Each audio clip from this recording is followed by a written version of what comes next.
Okay ပါကျွန်တော်ရှေ့ဝီဒီယိုမှာကောင်တာတွေရဲ့အသုံးပြုမှုပေါ့လေကောင်တာတွေဘယ်လိုသုံးလဲဘယ်လိုလုပ်ဆောင်လဲဆိုတာပြောပြခဲ့ရရှိတယ်။ဒီဗီဒီယိုမှာကျတော့ကောင်တာတွေကိုအသုံးပြုပြီးတော့ကျွန်တော်ဘယ်လိုပြောမလဲ simple program တစ်ခုဆွဲကြည့်မယ်ပေါ့။ကောင်တာတွေကိုသုံးပြီးတော့ဒီနိုင်တစ်လုံးရဲ့ function ပေါ့လေ။နိုင်တစ်လုံးရဲ့ function ဆိုတော့နိုင်မှာက second ရယ် minute ရယ်နိုင်ရယ်ရှိတော့နိုင်တစ်လုံးရဲ့ function ဘယ်လိုလုပ်မလဲပေါ့ကောင်တာတွေသုံးပြီးဘယ်လိုလုပ်မလဲဆိုတာကို simple program အနေနဲ့ practice program အနေနဲ့ဆွဲကြည့်မယ်ဆိုတော့ကျွန်တော် new project တစ်ခုယူလိုက်မယ်ကျွန်တော်သုံးမှာက FHCP ပေါ့လေကိုသုံးမဲ့ BNC ရဲ့ CPU တိုင်းပဲ CPU တိုင်းပဲဒီမှာဒီ CPU ရွေးချယ်မှာဖြစ်တယ်ဒါကတော့ Mitsubishi BNC ရဲ့ program ပေါ့လေ program software JWT ကိုအသုံးပြုပြီးဆွဲတာဖြစ်တယ် okay ဆိုတော့ CD ရဲ့ type ရဲ့ project type ပေါ့ project type ကဒီမှာဆိုရင်2မျိုးရှိမယ် simple project structure project simple project structure project simple ဆိုရင် letter project ပေါ့လေ structure ဆိုရင် block diagram တွေ structure တက်တွေပေါ့လေကျွန်တော်ဟို test နဲ့ရေးပြီးတော့ program ဆွဲလို့ရတယ်လို့ block နဲ့ဆွဲလို့ရတယ် letter diagram သုံးပြီးတော့ဆွဲလို့ရတယ် okay ဒီမှာတော့အများမြင်သာတဲ့ familiar ဖြစ်တဲ့ letter diagram ကိုအသုံးပြုပြီးဆွဲပြမှာဖြစ်ပါတယ် okay new project ယူလိုက်မယ် new project ယူလိုက်မယ်ဆိုတော့နောက်တစ်ခုရှိတာကကျွန်တော်တို့ကပထမဆုံးစီစွီးကောက်ဖို့ပေါ့လေ minute ရေတွက်ဖို့ရေနေ့ရေတွက်ဖို့ C0 ဆိုcounter 60 K 60ပေါ့လေ K 60ဆိုတာက K ဆိုတာက decimal kingdom အချိန်60ရေတွက်မယ်ရေတွက်တဲ့ခါကျရင်ဒါ minute 60ပေါ့လေ minute 60ဆိုတဲ့သဘောကိုကျွန်တော်ဆွဲချင်တာဆိုတော့ဒီကောင်ကို minute ဖြစ်စေဖို့10 minute span 10 minute scan time ပေါ့လေ10 minute sorry 10 second ဖြစ်စေဖို့ second scan time ပေးဖို့လိုတယ် pass ပေါ့လေတစ်ချိန်နှစ်ချိန်သုံးချိန်လေးချိန်ဆိုတော့ scan time ပေးဖို့လိုတယ် scan time ပေးဖို့ကကျွန်တော်ဗာသုံးမလဲဆိုတော့ special memory bit တစ်ခုရှိတယ် 8013ဆိုတာဒီကောင်ကတော့ကြားဖြတ်ပြီးတော့သုံးလိုက်တာဖြစ်တယ်ကျွန်တော်တော့သိနေတယ်တော့ဒီကနေ့ special memory bit အကြောင်းတွေကိုတက်ပြောပြပါဦးပဲဒီဗီဒီယိုမှာတော့ဒါ1 second ဒီ scan time ရှိတယ် memory bit တစ်ခုကိုကျွန်တော်ယူသုံးလိုက်တယ်ဆိုတော့ကျွန်တော်ကဒီ second အချိန်60ရေတွက်ချင်လို့ okay ဆိုတော့ C0 က second 60အချိန်60ပြည့်သွားတဲ့ခါကျရင် second 60ဆိုရင်10 minute ဖြစ်ရမယ်အဲကျတော့ C1 မှာလည်းအချိန်ဘယ်လောက်ရေတွက်မလဲဆိုတော့အချိန်60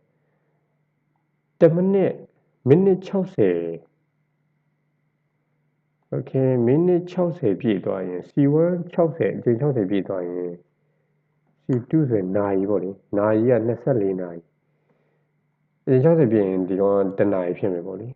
အဲဒါ K1 2 3 4 5 6 7 24နာရီထိရေတွက်နေမယ်ဆိုတော့ okay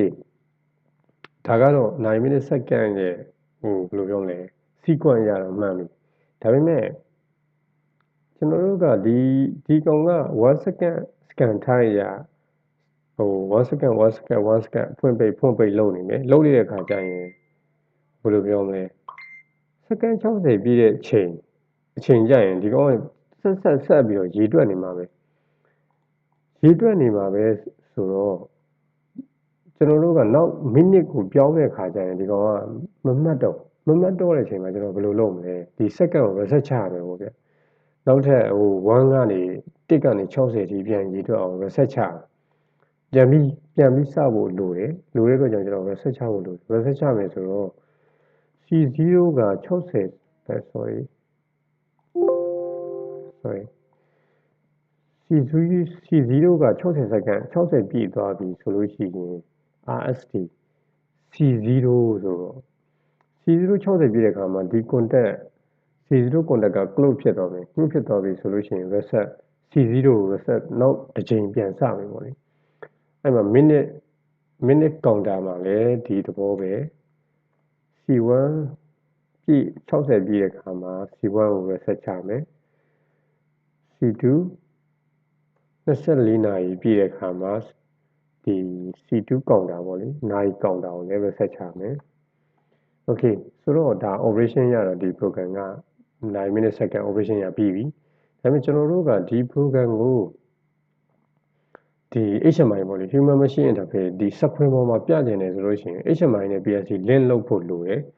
link လုပ်မယ်ဆိုလို့ရှိရင်ဒီကောင်တွေနဲ့ link လုပ်လို့မရဘူးပေါ့လေ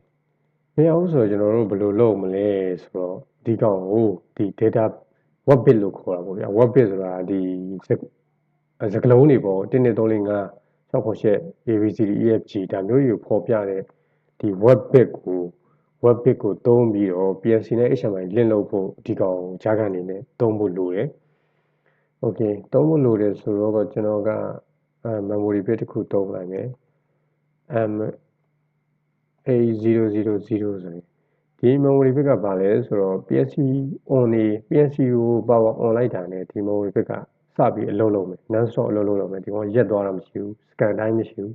တောက်လျှောက်အလုပ်လုပ်နေမှာ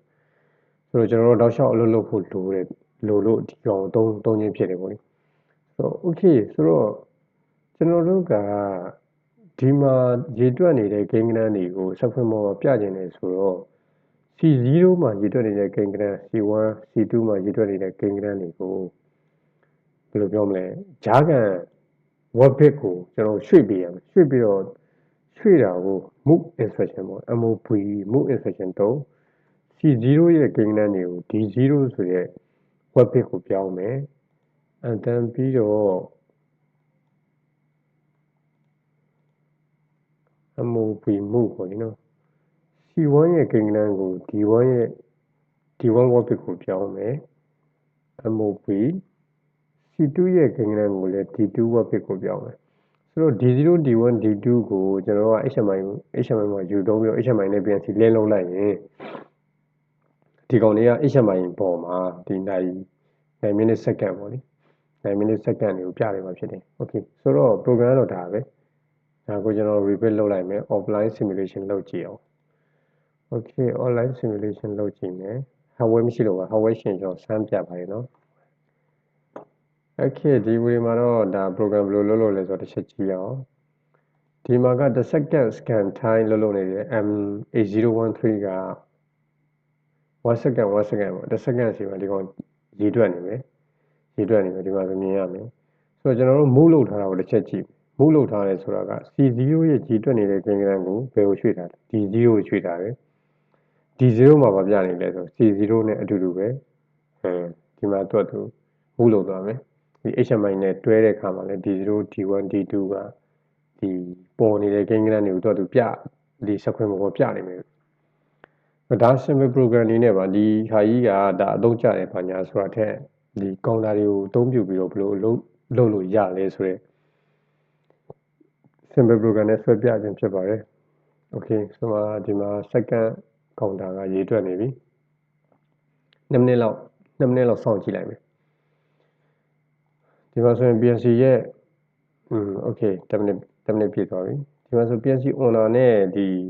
M8000 ပေါ့လေ M8000 ကတောက်လျှောက်အလုပ်လုပ်နေပြီဒီကောင်ဖွင့်တာပိတ်တာမရှိဘူး non-stop အလုပ်လုပ်နေမယ်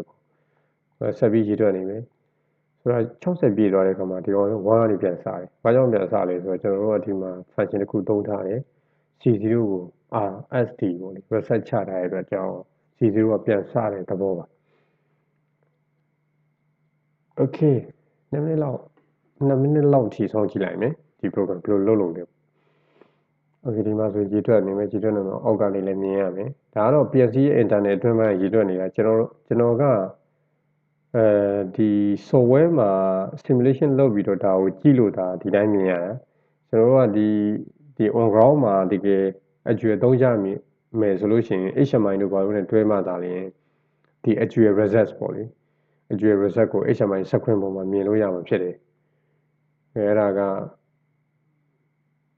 communication အကြောင်းတွေနောက် project တွေအများကြီးရှိသေးတယ် okay ဒီမှာဆိုလည်းရေတွက်သွားပြီ2 မိနစ်ပြည့်သွားပြီဆိုတော့ counter function ဘယ်လိုလုပ်လို့လဲပေါ့ဒီကောင်ကတော့ basic general counter တွေ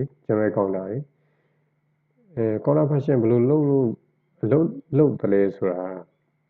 program တစ်ခုအနေနဲ့ဘယ်လိုပြောလဲ sample program တစ်ခုအနေနဲ့ဆွဲပြခြင်းဖြစ်ပါတယ်။ Okay နောက် video မှာကျွန်တော် high speed counter ဘယ်လိုသုံးလဲပေါ့ဘယ်လိုသုံးရလဲဘာတွေလိုလဲပေါ့အဲ့ဒါကိုနောက် video တစ်ခုမှာကျွန်တော်ပြောပါမယ် Okay ပါ